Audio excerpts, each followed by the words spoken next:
kita langsung ke the first speaker, itu adalah Joe. Joe akan memberikan gambaran mengenai konsep dan praktis family business di Asia. Please welcome Joe. Thank you so much, Arina. Good afternoon to everybody, and especially to my fellow panelists, Bahendra and also Ibu Lani. Good afternoon, everybody. Yes. And yeah, I look forward to the panel discussions later. So I hope to make these discussions a bit more interactive. So whoever from the participants, should you have any question, just hit on the Q&A button at the bottom, and we will go according to the questions that you might have, and we will answer accordingly. Okay, so without further ado, let me introduce myself. My name is Josephine.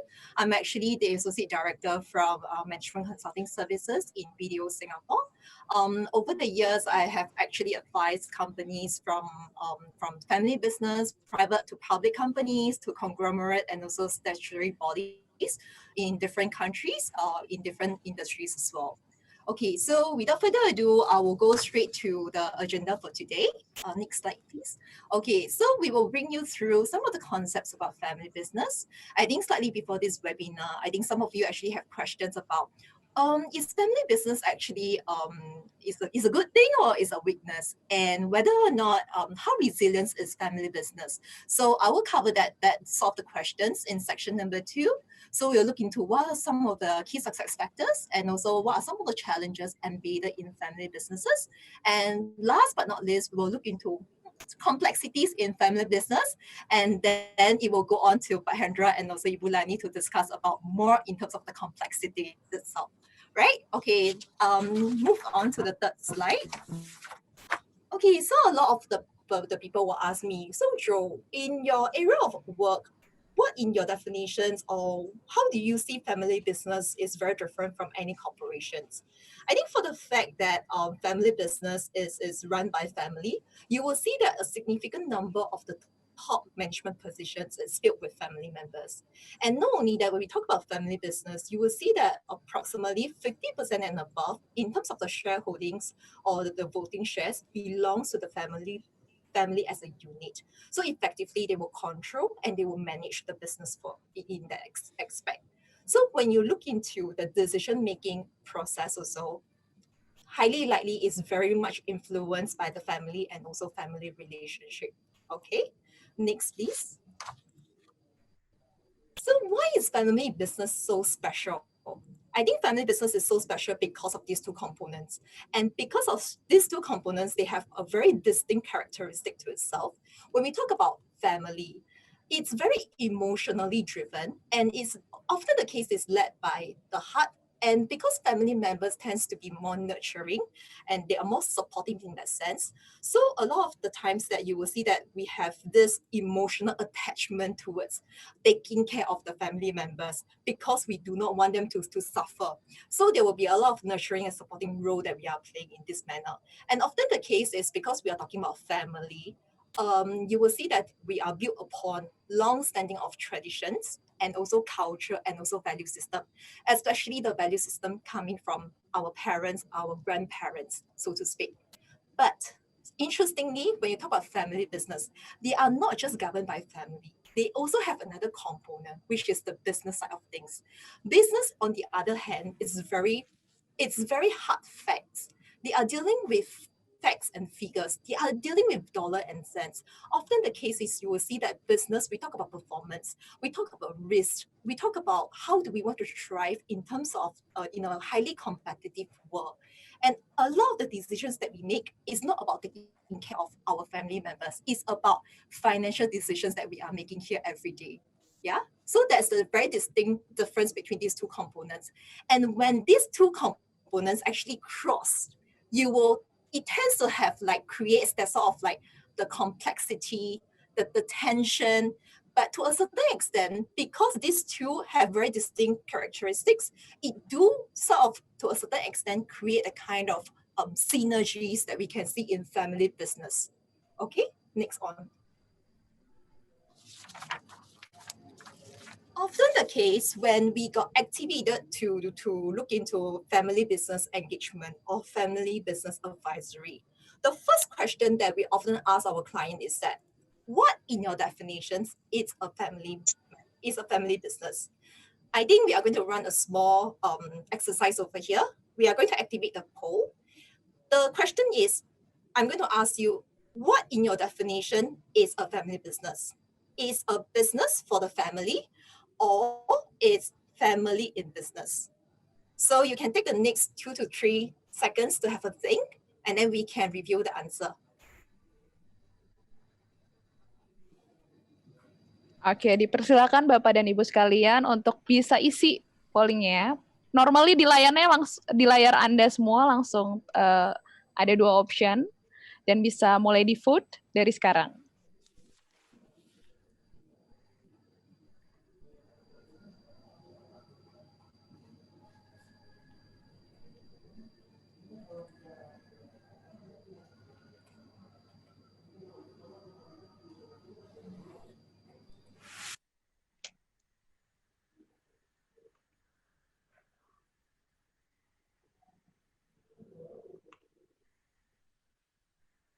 Oke, sudah lebih dari 75%. Yeah, I can see that. Yeah. Okay, I think we can end the poll here. I think I have a good sense about the definitions over here. So I have approximately 63% who answered is a family and business, and approximately 37% that answer is a business for the family. Actually, come to think of it, there is no right or wrong to these two school of thoughts. Basically, it's just to understand where your perspective and perceptions about family business. It can be a case whereby, so if let's say those who answer is the family in business, merely we just want to represent and say that family business to us is all the family members should work together in the business. That is concluded as the family business to you. But as an opponent, people who answer business for the family, irregardless of what businesses that you are doing, irregardless of how many businesses that we have, we are all providing for the family. So we are all working towards one direction that is providing for the family. So essentially, these are just the 2 different distinct factors that how do you see family business? Okay, moving on. Next slide. Over here, I'm going to share with you some of the case studies that we picked up around the region. So the first case study that we have is actually from Japan. So this hotel is independently run by the Hoshi family for 1,300 years. And currently they are in the 46 generations, and they are preparing for the 48 generations succession planning. And he is actually planning for the grandson. And in the Hoshi family, it's very interesting to see that in order to bypass any conflicts or any confusion when it comes to succession planning, the forefather actually have set out a very strict rules that says that the family business will only pass on to the eldest son of each generation. And if it's not, then it's to the son-in-law. And before any succession would happen, all the family members will have already expected who this business is belonging to. This is to avoid any confusion. And second is the Lee family. Lee Kam-ki is a Hong Kong-based company that was founded in 1888. If you walk into supermarkets, you highly likely will notice that the Lee Kam-ki is the Asian source company. So they are currently in the 4th generation leadership. And in the recent coverage in 2019, I believe, they have a goal within the family that says that they want to keep the business thriving for 1,000 years. And one of the Lee family's core value is that though we are family business, but family will always come first before the business. And there are 3 no's in the family governance. It's no late marriages, no affair, no divorce. Should any family members violated the last 2 no, you will straight away be eliminated from the board, and you will not have any decisions made for the business. It's very strict. So when it comes to the Indonesian community, I believe every one of us are very familiar with the Salim Group. Currently, but Anthony Salim is taking the helm of the business. Salim Group is actually running investment in food, banking, and also telecommunications. Yeah, moving on to the next one. So it's very interesting to delve deeper when it comes to the Asian context, to look into this whole topic about family business. If you look into Hong Kong, Thailand, Indonesia, to a certain extent Malaysia too, we have approximately 70% and above of the public listed companies that belongs to family business. And if let's say we delve deeper into the Indonesian landscape, we are seeing close to, or if not more than 95% of the businesses are family business in Indonesia. These are the companies who provide opportunities for job creation, and these are the companies who are supporting the country's economic growth.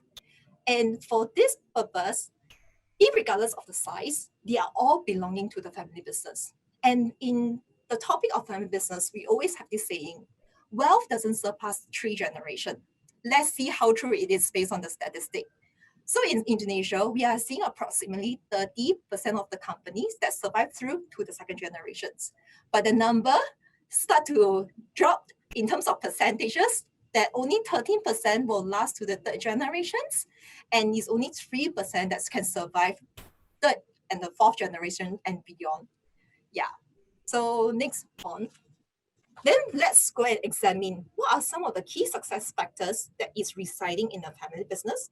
And the next slide that I'm going to go through later is we will see on the flip side, what are some of the challenges that family business face. So first thing is, I think one of the questions that was posted, how resilient is the family business? Interestingly, because of this pandemic, Credit Suisse actually run a survey. And the survey basically is to examine the difference between family-owned enterprises and non-family owned enterprises. How are they performing, especially in time right now? And the results of survey shows that the family-owned businesses actually outperform the non-family business in different regions, in different sectors. And they have shown a greater sign of resilience, especially in this COVID period. So are we saying that family business is no good? I beg to differ. And because family business is highly deeply rooted in terms of value and also loyalty, they tend to be more long-term thinking. They are not so as myopic as compared to the public companies or the private companies in that manner, because they would think that this is my family business. I wouldn't want to do anything that risks my long-term growth and also risk the situations whereby I have no control over my business. And when we talk about family business, the owners tend to be more financially prudent. They will take in calculated risks to see before they want to make any investment decisions because they are worried, because it's our family wealth. And fifth, you will see that they are more emotionally connected.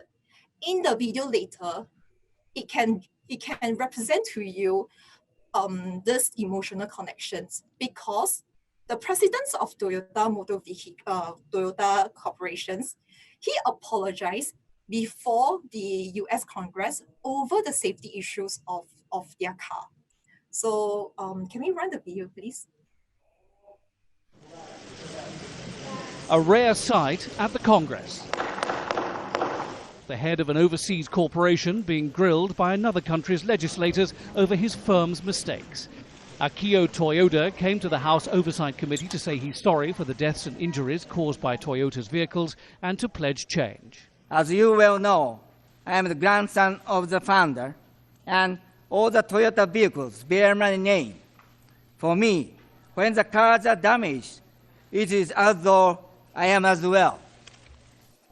Yeah. I, more than anyone, wish for Toyota's cars to be safe and for our customers to feel safe when they use our vehicles. He said he feared the... Yeah, thanks. Yeah, so you can see throughout in this video that how Akio Toyoda-san is actually can have this evoked set of like emotional attachment towards the brand and towards the business. And he basically just say that every vehicles, every car actually bear my name. I will not run away from any responsibilities because my family name actually associated to all the cars that I have. So you can see that the emotional attachment towards the brand and the business is highly there, especially for family business. Next, we will examine in terms of what are some of the key challenges faced in family business. When we talk about key challenges faced, you can't run away the fact that we need to professionalize the business, the family business. Professionalize the family business has its linkages to managing growth and profit and also conflict resolutions.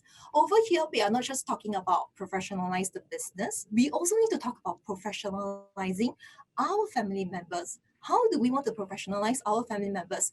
In Asian context, it's very difficult for us to have difficult conversations with our family members.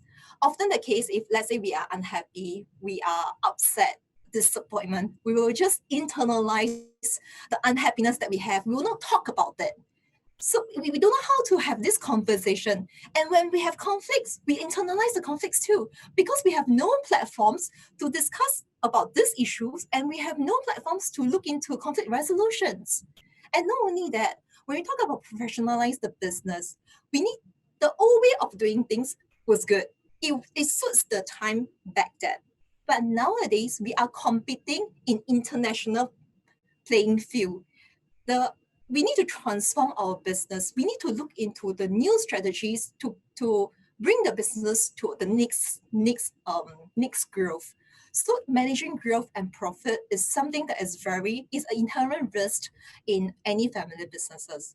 And not only that, when we talk about succession planning, and if we don't plan our succession planning earlier, it's going to put a very big responsibilities on the growth of the business. And you will have siblings fighting over who will be the chairman, who will be the director of the companies. Then it's going to have a huge burden to the business and to the profitability of the company. And not only that, lastly, when we talk about family business, you can ask any new joiners, do you want to join a family business? Chances are they are very wary. Maybe not, because then I will not have the career opportunities, I will not have the career growth, and it's very emotional within the culture. Later we can hear from Hendra and also Ibulani to share their experiences with you also.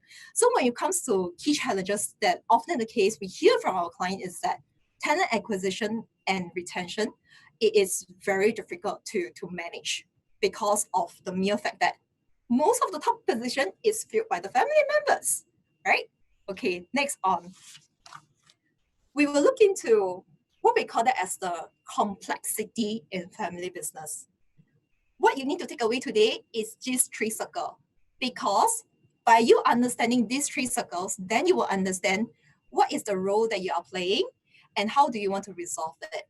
So most of the time when we interview the family members, when we talk to the mommy belongs to zone 1, because she is just a family member. All she wants is, so long my husband and my son can come back, sit on the dining table properly, don't fight, and have a proper meal, I'm very happy. I have no interest when it comes to the business. I have no interest. I have know nothing about what the business does. I have no shareholdings at all. All I care about is whether or not these 2 individuals, they are happy and they can sit down to have a proper meal. Then the next question that we often ask our client is, who in your definition is the family member? What about adopted children? What about children from the previous marriages? Do you consider them as your family member? Straight up answer is no. They are not from my direct descendant. They are not from my bloodline. But who are we to say that these people, they can't bring your business forward? Who are we to say that these people, they are not going to be the next Steve Jobs to chart the directions forward? So are we so fixated about this? And where do we want to place these people as alternatives? We can place these people in zone number 2. They can just be an employee. They may not need to have share. They can just be a professional managers to manage the business and to have a share in terms of the bonuses eventually and the remuneration, right? So lastly, when we talk about the life cycle of the family business, can I have the next slide, please? So when we talk about the family life cycle, succession planning and transition period is very critical. Succession planning, the rule of thumb is you need to plan in advance. Usually the succession period, the overlap period is 8 to 10 years. You need your successors to learn from you. And normally when we talk about the transition period is usually the daddy, mommy is the one who set up the business. and pass it on to the second generations, which usually is the siblings who run the business together. And the critical factor comes in when it comes to the cousin consortium, which is the next generation. Because you think that the siblings working together is difficult. You try working with the cousins, the nephews, is even harder because we are all coming from the different culture, different family values. So usually you need to be very critical, and which is why people are saying wealth doesn't surpass 3 generations. It's because of this. Because working together with cousin, when it comes to cousin consortium, is highly critical. I hope with this key concepts about family business, we'll give you the prelude to the discussions later when we have it with Mahendra and also Ibu Lani. Thank you so much.